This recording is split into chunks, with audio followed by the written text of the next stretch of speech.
Harriet Tubman and an American hero, next on City Corner.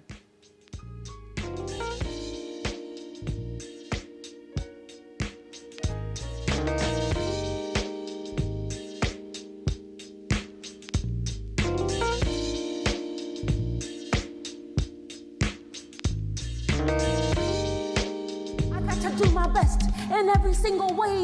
I have to live out the freedom that I have today. I want to honor those who came before me, who fought and died for a life they couldn't see. Freedom! Oh, get that freedom.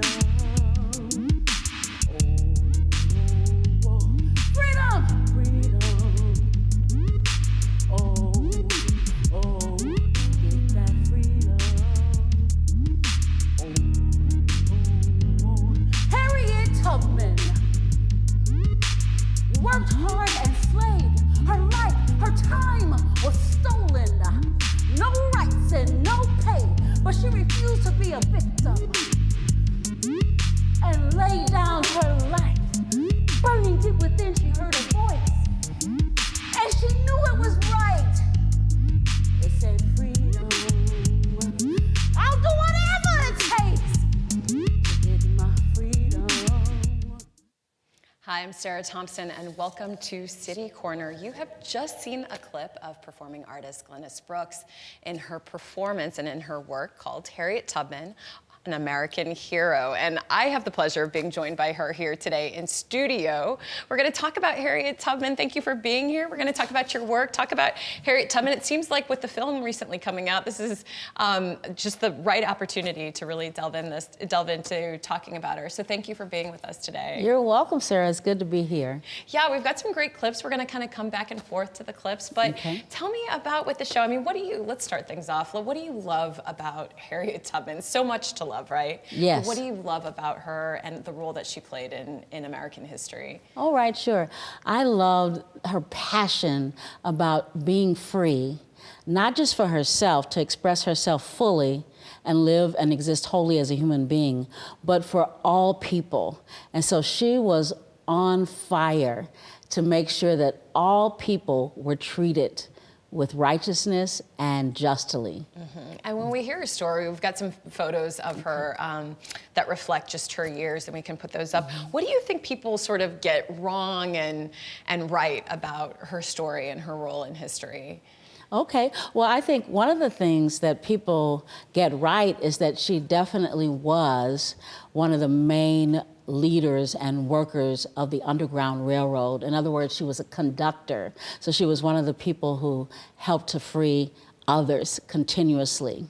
I think one thing that people may not be aware of, or perhaps get wrong, even myself before I did the research, is exactly what that meant. That was a combination or a network where people would travel sometimes as many as 97 miles in the cold just to make it to freedom, with hound dogs and torches and slave hunters chasing after them. And it was a network where black and white people really worked together, and Protestants, Jews, Catholics, free thinkers like Thoreau, they all worked together and risked their own lives just to make sure that there was justice for all Americans, whether they were black or white. I think Harriet Tubman is one of those figures that I remember learning about in school. And I was thinking about that too in preparation for the show today, which is at a certain age you might read a paragraph on her in a book, sometimes a chapter or even a full book. But how much do we really know about the magnitude and importance of the role that she played and who she was? And I think what you do is so important because you bring that to the schools. So let's talk about your show, about the work that you came up with. I mean, what does it cover? How does it go? All right. So I decided to cover Harriet Tubman from age 9 to 92 because slavery in America was a business. So when a child was ready, and Harriet was working at as young as age 5, she was out there making money for the plantation where she lived immediately, oftentimes without compassion. She was working. And so I like to cover that. But also, what I noticed about Harriet Tubman is that as soon as she began to learn that this was not all there was to life, because for a while slavery was the only life that she knew until she was maybe a little bit older, 11, 12. They often would go out into the woods and talk to the elders, and young children like her were able to do that. And a lot of times they talked about freedom, and they talked about the Underground Railroad. And this just expanded her mind and opened her mind to a new possible world where she did not have to live under the fear of being beat or being separated from her family as she was from her sisters. So she, at an early age, latched on to the possibility of going after her freedom. I want people to know that. And also, she worked for a lifetime contributing to humanity. Her life was about freeing others, but it was also about women being able to vote. She traveled to New York, to Pennsylvania, talking about women having the right to also live with equality. And so she also created homes and developed homes for the elderly, and a free farm, because a lot of times when people were freed from slavery or they escaped, they had no jobs, they had no health care, and they had no food or clothing. So she opened a farm for Black people where they could actually work and raise their own food and have money and have supplies and have jobs. And again, other races helped with that farm, as I mentioned, the Jews, the Catholics, Native Americans, and so forth. I mean, really a remarkable, remarkable person, and a powerful, remarkable person who's been in history. What do you think of, obviously recently, Harriet Tubman's name has been beyond the history books. One was for the push to have her on the $20 bill, and another with a recent film that came out. So we've got some footage of that. This is Casey Lemons, the film director. She's a St. Louis-born film director. Her film just came out November 1st with the nationwide release. You've seen this, so what did you think about the film as you sat there? As somebody who, for the past 4 years has been doing your own Harriet Tubman show, what did you think of the film? I absolutely loved it, so I was really excited. I'd actually been hearing about it for like a year and a half, and so I couldn't wait to see it. I thought they did a tremendous job of bringing humanity to Harriet Tubman's life. We just look at her as this icon and this legend, but she was also a woman that had passion. She was married twice, and she was hurt when she found out that her first husband, if I can't tell too much about the movie, but you can find it in the history book, took up with another woman when she came back to help to bring him into a new system of freedom. He was already free. Some African Americans, maybe they came to America as explorers or sailors, and they may have been freed already. But he could not vote and he could not travel freely. So she wanted to free him, but she was hurt when she found out differently. At first, there were some things in the movie that I thought maybe were a little bit obscure, and I understood them because I had done the research. For example, she was hit in the head as around a 12-year-old with an anvil, a steel anvil, because she wanted to help to free a runaway or help them escape. And so that knocked her out completely, and from then she was disabled. She had narcolepsy. She would fall asleep. That wasn't spelled out in the film. They can't cover everything. Right. But I knew that that's why she fell asleep. But when she fell asleep, she had these visions where God gave her a voice and a path and a map, a route to take onto freedom. And so I love that about the movie. About the movie. And as one actress looking at another actress performing, or do you see sort of different, are you able to see that in terms of the different approaches that somebody has taken, or the similarities even? Oh, I can't say I saw similarities, although I may have thought that I would, but I thought that Cynthia Erivo did a terrific job. At first, she seemed really subtle, but that's okay because it showed her growing from a woman into a warrior. And so as you saw her make that transition into gaining strength and depth and courage, I thought it was just intense and then explosive when it came out. Like when she told William Steele don't tell me what I can't do. You know, when he said a woman can't really be a conductor and go out and do the hard work of freeing slaves. I want to talk about, too, how the students respond to your performance. But before I do, I want to take a look at another clip. So we're going to line up another clip for you to see Glynis Brooks as Harriet Tubman. Okay. Defeat. That's it.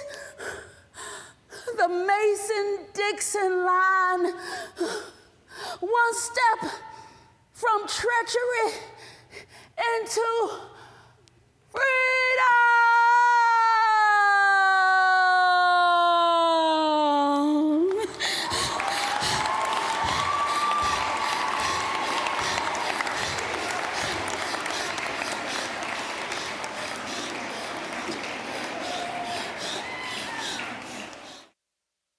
I think the reason I wanted to include that one clip is I love how the students respond. It does. It actually makes you sort of get tear up because it's something's connecting with them about it. How do you feel? You've performed, I should put in here, you've done, in general, you've done, what is it, 2,000 shows in over 700 schools. Yes. And this one you've been doing particularly for the past 3 years. Yes. How do students respond? Well, I was caught by surprise when they broke out into spontaneous applause when I crossed the freedom line, when I crossed into freedom. And it was just so exciting and exhilarating. And then after the show, I've seen them yell freedom as they're running out of the door. And some of the children and the students tell me that they feel different, they feel empowered. Sometimes they don't have the language or the vocabulary for what they're trying to express, but eventually it is, you can see them standing taller and understanding the shoulders that they stand on and the history that they have. And it shows them that if their ancestors could overcome something that brutal and that impossible, that there would be nothing that would be impossible for them to do and to accomplish in their own lives. And you have to, do you realize too when you're leaving, when you kind of pack up and you've got your show, packed up all the props, everything, and you're sort of driving back home, or if you have to go to another school, I mean, does it really sort of hit home? It is a very, it's about, you're connecting history for them in a very visceral way. Yes, yes. Yes, it absolutely does hit me. And I have to say that there was a time when I did one-person shows many years ago, and I loved doing it, but it felt more like a chore. Now, especially with this show about the history of Harriet Tubman, it feels inspirational, and it energizes me because I can see the transformations that are taking place in the hearts and the minds of these students. Well, I want to talk more about some of your past one-woman shows that you've done. We're going to head to break. We've got some information there for you on the screen. This is actually how you can reach out to Glynis. If you are a teacher, an educator, or even just in the community and you would love to learn more about her work and this one-woman show, you can reach out to her at 314-339-SHOW or email her at storybrookcent@gmail.com. But don't go anywhere. We're going to have more with Glynis Brooks when we return. Stay with us.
Botanical Garden is loved by green thumbs and non-gardening types alike because you can play. You can relax. And there's always something new to experience, no matter the time of day or the season. And learn about conservation and one-of-a-kind plants. So come and experience St. Louis.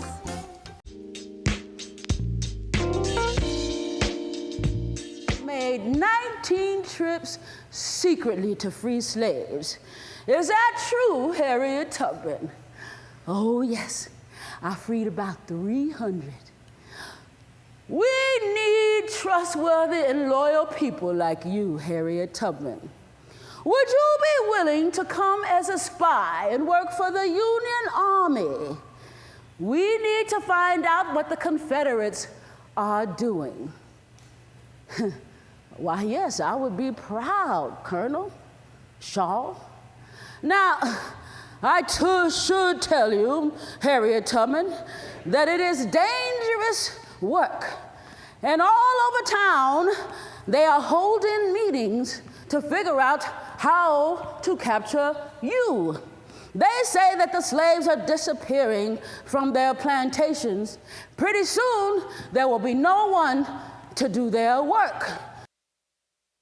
Hi, I'm Sarah Thompson, and welcome back to City Corner. Today, my guest is Glynnis Brooks. She is a performing artist who has an extensive career, but for the past 3 years, she's been taking her one-woman show, Harriet Tubman, an American Hero, and performing it across schools in the St. Louis area. So again, I'm joined by Glynnis Brooks, and thank you again for being here.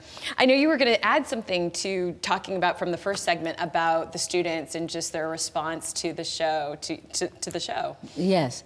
So many of them said that they didn't know that she had accomplished so many things. Many of them began to move forward and think about, I need to take care of some things in my own life. I need to map out some things. And they began to see that instead of living vicariously through social media and looking at the lives of others for so many hours of the day, that they could take that energy and invest it in themselves and create things in their own life to fulfill a great vision for themselves. What I love about that clip too is it really highlights something that sometimes gets looked over, which is we know Harriet Tubman was a slave. Yes. We know that she was a woman, as you mentioned too, that she was a woman who was married. Perhaps some people know that or don't know that. She was an abolitionist, and then she also was a spy and a leader for the Union Army during the Civil War, and through those efforts helped freed more slaves. Yes. So I mean, what do you cover, like from what age do you start with her story to where do you end About it? 9, and then I end at about 92. Okay. And when you let's talk about this whole idea of what, as a performer, of your one person shows. Sure. Because you have a background in obviously performing and acting across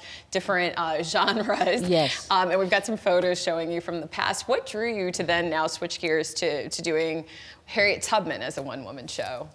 So I was asked by actually a school in San Francisco by the name of Commodore Sloat.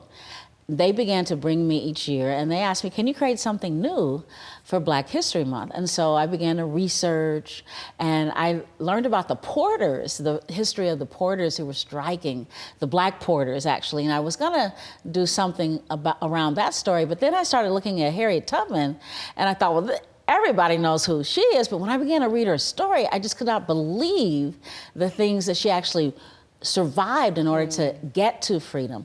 And not only plunging into water or quicksand to get away, but also they would use an arsenal of disguises and slip right in front of the slave owners, right under their noses. They didn't even know, because one time, for example, when she was 30 years old, she was going back to pick up more slaves. Her slave owner saw her walking and slowed down in his carriage. And she was thinking, I gotta think fast. So she aged herself to be like 88 and bent over, and she had some chickens in her skirt, and she set them free and started chasing them. You chickens, come back here. And then her owner, who thought that he recognized her, now changed and said, started laughing and said, go on, old lady. And she said, that's right, I'm going. On to freedom, you know? So I just loved the different things about her story, or people passing, like if their skin was fair, they might and their husband was darker, maybe they would dress up as if they were the owner of this slave. And there were many things like this that they did. So I was like, we have to tell this story. One of the main things, though, is that I saw how black and white people really worked together, like the Quakers. The Quakers really believed in equality and justice for every human being, and that if anything threatened these basic human rights, that we should organize politically and overthrow it. They didn't do it just to be good Samaritans. They really believed this. And I feel like at this time in our world and in the United States, we need to see that black and white people and people of other races do work together for the good of humanity instead of always being at odds with each other, like we sometimes see in the media today.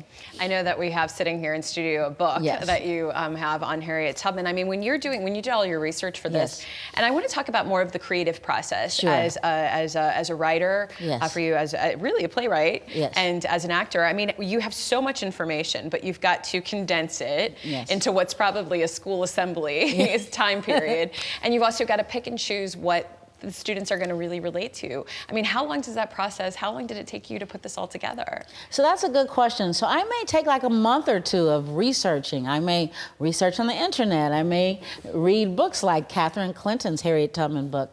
I will read articles, and then I will do an outline, like what would I like to tell, and I'll look at the parts of her life that are maybe most exciting or most riveting, or that would really involve an audience, and I'd like to include all of those things. I end up oftentimes with like a 4-hour show, but I only have like an hour, maybe an hour and a half to be in a classroom. So I will continue to edit it down until I get it down to about an hour. Right now I have Harriet Tubman show at about 90 minutes, but like the show that you showed at the school there, I got that down to probably like an hour and 15, and I've done like an hour version as well. And do you continually sort of update it and change it? I do. I continually read and update and slice things off and highlight things that are, I think, more, I guess, relevant to the time period. Do you think now, after the film has come out, that there's going to be any shifts you might make in your script, in your version? You know what? I think I'm going to kind of stay the course.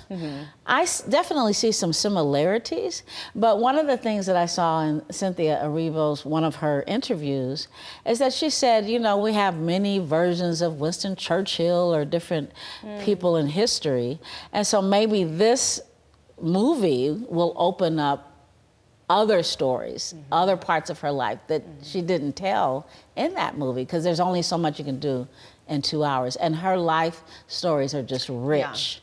It really could be a series. No, I mean, Harriet Tubman, her story, and I think she's just so remarkable because her strength and her faith and her determination, you just keep coming back to her story and the role that she played in history. And it's really phenomenal that somebody who was even physically just so small, she was 5 feet tall, or just right about 4'11", 4'11", 5 feet tall, who just did this tremendous amount and lived so long. And speaking of that, I want to show a clip now, cue up a clip, which is the latter part of your show, which is when Harriet Tubman has aged, and we're going to take a look at that. Born on this land free or a slave, I want you to keep the faith. And remember this, behind every great dream is a dreamer. And each of you here have the strength inside, the patience, and the passion to reach for the stars and change the world. I love that one, because that's one of the famous quotes I even printed out, but every great dream begins with a dreamer. And yeah, it's really, really great. What do you, when you're talking to the students, do you follow it up with a Q&A with the students after the performance? Sometimes I do, but so far I haven't done as many Q&As, What would your advice or comment be to students in terms of that balance of looking to the past to help guide you in the future? Okay, so I would let students know that the past is relevant, that even though we're constantly changing technology and learning new things, the human story and the human condition really does remain the same. We still have the same desires. We still desire love. We still desire to know who we are and to express ourselves fully. And therefore, there's a lot that we can learn from the past in the stories of people like Harriet Tubman, who really did an amazing job of fully walking into who they are and discovering new things about themselves and exploring themselves, and also taking wonder in others, realizing that there is great value and benefit in the stories of others. And how about for you? How has this changed you? And we had showed those pictures of you just over the years and some of the performances that you've done. How has it changed you in your craft, do you think, of just at least the past 3 years of working specifically, not solely on this project, Yes. but in a strong degree? How has it changed you as a performer?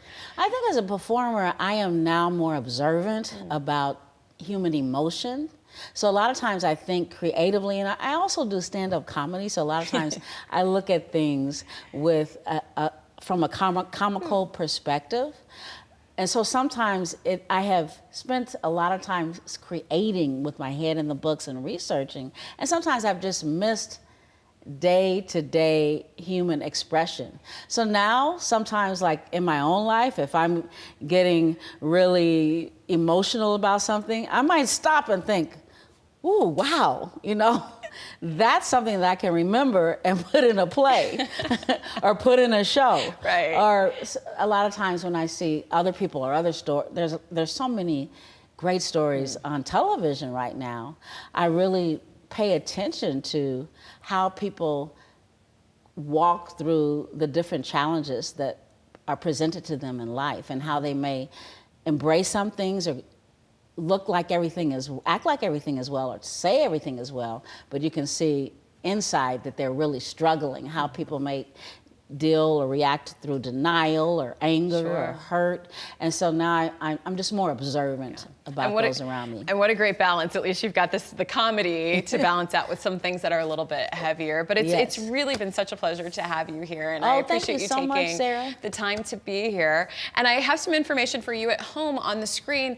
If you, again, are a teacher, an educator, or somebody just active in the community or at your church, or just want to learn more about Glynnis and her one-woman show, Harriet Tubman, an American hero, you can call her at 314-339-SHOW or email her at storybrooksent@gmail.com. And I did want to mention, too, I want to make sure we get this out there. If people want to know a bit more about your background, they can go to nowcasting.com, and you can enter in Glynnis's name, or just do the /Glynnis Brooks. But again, that's nowcasting.com, and that gives you a whole bio on Glynnis. But thank you again for being here. You're welcome. It's such a special time. I know you've done other interviews around this time, so I appreciate you taking the time to be here with us at STL TV. You're welcome. My pleasure.